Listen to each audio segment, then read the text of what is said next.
Rudy Giuliani. And look, my daughter causes me a lot of grief on a lot of things. So I can certainly appreciate Rudy Giuliani's feeling that his daughter has basically said, my dad is horrible. Don't vote for Joe Biden.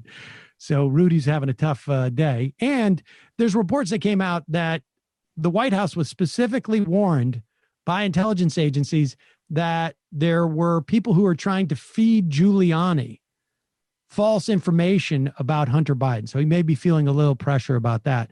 Here he is talking about Hunter Biden's emails on Fox and Friends and talking about Hunter Biden's drug use and sex life. Remember, Rudy Giuliani placed the control center for New York City in World Trade Center number 7, as opposed to in Brooklyn, as recommended by his police chief at the time, because he wanted to maintain a side relationship with a woman who was not his wife at the time, and it was easier to hook up. It was like a love shack. It didn't work out so well. But here's Rudy Giuliani. China has, plus a lot more. They reveal federal crimes. They reveal disgusting sexual behavior, and then they reveal sexual behavior, and then they reveal disgusting sexual numerous times where he has totally gone on crack, which means he spent most of the last 5 years on crack. And who would? That's Rudy Giuliani going on and on about the crack. Read more. Taking drugs while he's in rehab, and he puts him in business with 4 of the most crooked people in the world. Well, now that's got to be stupidity or greed. Mr. Mayor, you've made, you brought up a lot of allegations. We look forward to looking into them some more. No, they're all in emails. Look at them. No, I understand. Maybe we'll come over to your office. We'll all be socially distanced. And you send somebody over, and they can go through the whole thing. And if there's 1 or 2 things I can release, I'll give it to him. All right. I got to call my source. He's been pretty easy on it so far. All right, good enough. Rudy, thank you very much for joining us live. Thanks, Rudy.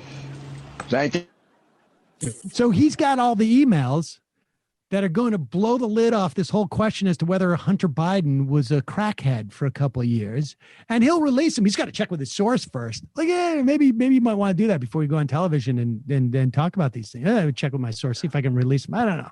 It's just tough to get him on the phone. I mean, there's so many holes to the story in terms of the emails, but even if they were all true, nobody cares. Yes.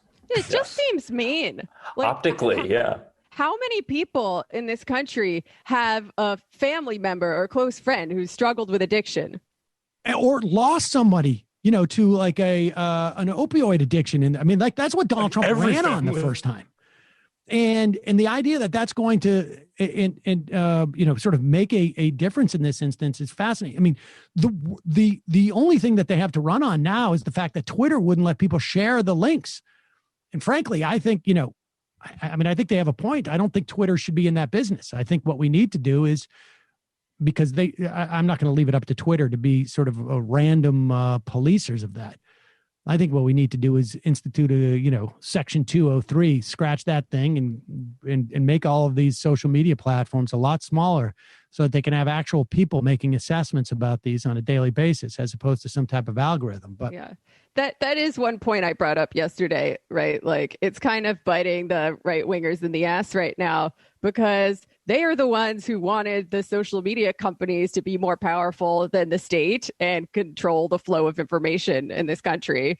And guess what? Now they're doing it. Yeah, exactly.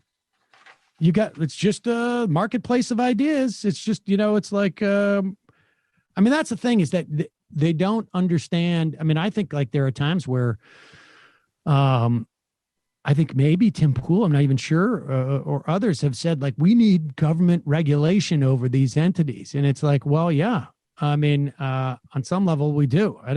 I wouldn't want the government to take them over. I would want them all to be diminished in their size, so that we don't have a First Amendment issues. It's just that there's not one that becomes so important that it's a utility.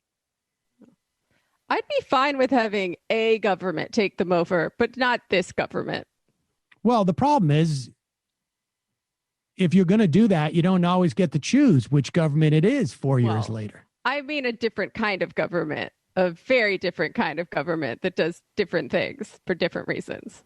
Not the one that we have now, Democrat or Republican. You're still having people make a decision, right, in that entity, like, right? I mean, like, you're still having, and it's, you know, every now and then you get a bad apple, I guess. Yeah. I guess what I'm saying is I would be fine with exerting more democratic control over these companies. Yeah, but I think the way to do that is to make them smaller, because then you are the you know, control and power is a relationship, right? It's always a dynamic. And it doesn't matter if I can lift 100 pounds, you know, like 300 pounds on a bench press. It matters, you know, if you and I are in a like a physical struggle, but it doesn't if I'm, you know, with Brandon Sutton, right? Like, power is a dynamic.